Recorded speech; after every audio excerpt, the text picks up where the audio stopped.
kondisi ketika anak gagal tumbuh kembang optimal karena kekurangan gizi dalam jangka waktu panjang. Akibatnya, tinggi badan anak lebih pendek dari anak seusianya dan bisa berdampak pada kesehatan serta perkembangan anak di masa depan. Berdasarkan laporan dari World Health Organization atau WHO, Indonesia menempati sebagai urutan ke-6 dengan data stunting tertinggi di kawasan Asia Tenggara. Nah, pada tahun 2021, Indonesia ini menempati dengan angka 24,4%, jauh dari ambang batas yang ditetapkan oleh WHO, yaitu 20%. Nah, angka ini menunjukkan bahwa angka stunting yang terjadi di Indonesia ini sangat serius. Stunting itu disebabkan oleh berbagai faktor yang saling berkaitan ya. Jadi yang pertama itu secara langsung, yang kedua secara tidak langsung. Yang secara langsung itu ada yang pertama infeksi secara berulang. Lalu ada juga asupan gizi dari anak yang kurang. Nah, secara tidak langsung, yang pertama ada dari pola asuh dan juga pemberian makanan yang kurang bergizi, yang kurang baik ya. Lalu juga ada sanitasi yang buruk dan juga kurangnya air bersih di rumah. Lalu ada juga kesehatan ibu selama kehamilan. Dan juga ada faktor ekonomi dan sosial yang kurang sehingga anak itu agak susah dapat akses layanan kesehatan dan juga dari pola gizi makan yang kurang baik. Nah, jadi stunting itu emang didasari oleh berbagai faktor ya, multifaktor. Dari masa kehamilan hingga emang sudah berumur.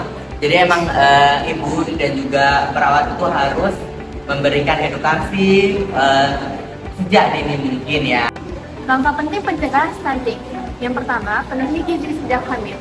Ibu hamil harus mengonsumsi makanan bergizi seimbang serta rutin periksa kehamilan agar ibu dan janin tetap sehat.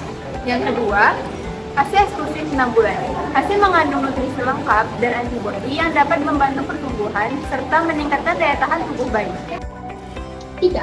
Inovasi setelah 6 bulan. Bayi perlu makanan bergizi seperti protein, vitamin, dan mineral untuk mendukung tumbuh kembang pada anak. Yang keempat, ada pemantauan tumbuh kembang pada anak. Untuk mengecek tinggi badan dan berat badan, juga posyandu dan fasilitas kesehatan untuk mendeteksi dini masalah tumbuh kembang pada anak. Yang kelima, ada pencegahan, menjaga kebersihan lingkungan untuk mencegah terjadinya infeksi seperti diare, untuk menghambat penyerapan gizi dan penyebab stunting. Ciri-ciri anak yang mengalami stunting: yang pertama, tinggi badan anak lebih pendek dibandingkan anak seusianya. Yang kedua, berat badan anak cenderung menurun dan sulit naik. Yang ketiga, anak mengalami gangguan fokus, daya ingat, dan prestasi belajar menurun. Yang keempat, anak lebih mudah mengalami penyakit infeksi karena daya tahan tubuhnya menurun. Yang kelima, pertumbuhan gigi anak menjadi lambat karena kurangnya asupan gizi. Yang keenam, wajah anak tampak terlihat lebih muda dari usianya karena pengaruh pertumbuhannya. Yang ketujuh, anak tampak terlihat lebih pendiam dan kurang melakukan kontak mata dengan orang lain. Yang kedelapan, perkembangan anak saat remaja terhambat, misalnya terlambat menstruasi pada anak perempuan. Yang kesembilan, perkembangan kognitif dan motorik anak kurang optimal sehingga menyebabkan kurangnya kemampuan proses berpikir, bernalar, dan belajar. Yang ke-10, selain anak tampak terlihat lebih pendek, anak juga tampak terlihat lebih kurus.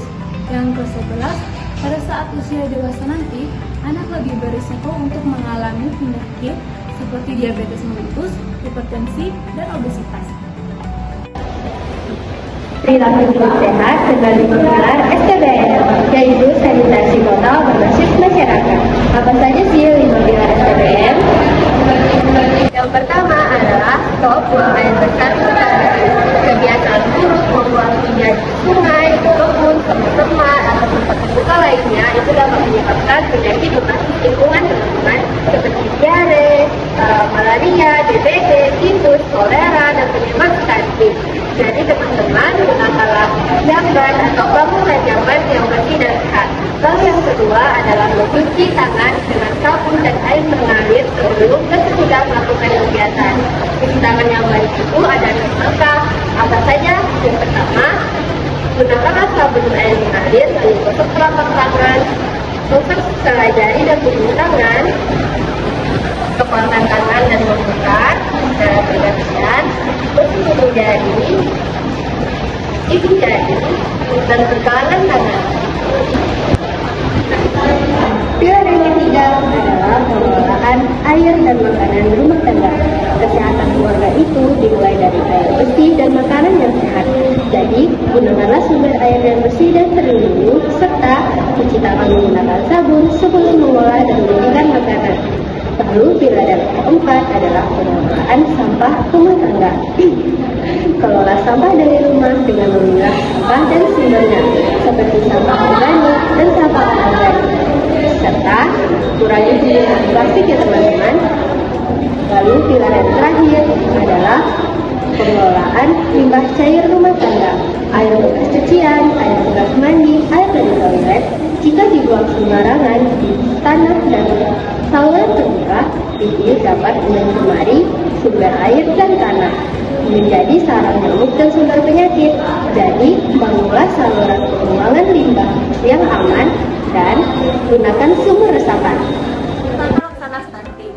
Stunting dapat dicegah pada 1000 hari pertama atau disingkat dengan HPK, yaitu sejak kehamilan hingga anak usia 2 tahun, karena masa ini sangat memenuhi pertumbuhan. Pencegahan dimulai dari ibu hamil dengan pemenuhan gizi, konsumsi tablet tambah darah, dan persalinan dengan tenaga kesehatan. Setelah bayi lahir, bayi perlu IMD, ASI eksklusif 6 bulan, lalu dilanjutkan dengan MPASI bergizi hingga anak usia 2 tahun. Selain itu, anak harus diberi imunisasi lengkap dan pemantauan rutin di posyandu agar gangguan pertumbuhan dapat dicegah atau dideteksi sejak dini. Lalu, faktor lingkungan juga penting, yaitu menerapkan kebersihan dan menerapkan PHBS untuk mencegah infeksi. Lalu, kebutuhan gizi anak dipenuhi dengan pola makan yang seimbang dengan konsep isi piring fit. Nah, selanjutnya itu ada pencegahan stunting. Yang stunting ini dimulai dari pemberian ASI eksklusif selama 6 bulan, dilanjutkan dengan MPASI bergizi seimbang. Lalu, ASI juga meningkatkan daya tahan tubuh bayi karena kaya nutrisi. Nah, ada hal penting nih teman-teman. Teman-teman nggak tahu kan? Apa ya? Yaitu imunisasi. Imunisasi ini juga penting untuk mencegah penyakit yang dapat memicu stunting. Selain itu, persiapan sejak awal kehamilan seperti pemeriksaan kesehatan, pemenuhan gizi, dan edukasi calon orang tua juga berperan dalam mencegah stunting, dimulai sejak 1000 hari pertama kehidupan. Kebijakan WHO juga menekankan pentingnya akses makanan bergizi dan pembatasan makanan yang tidak sehat. I just had to let you know you're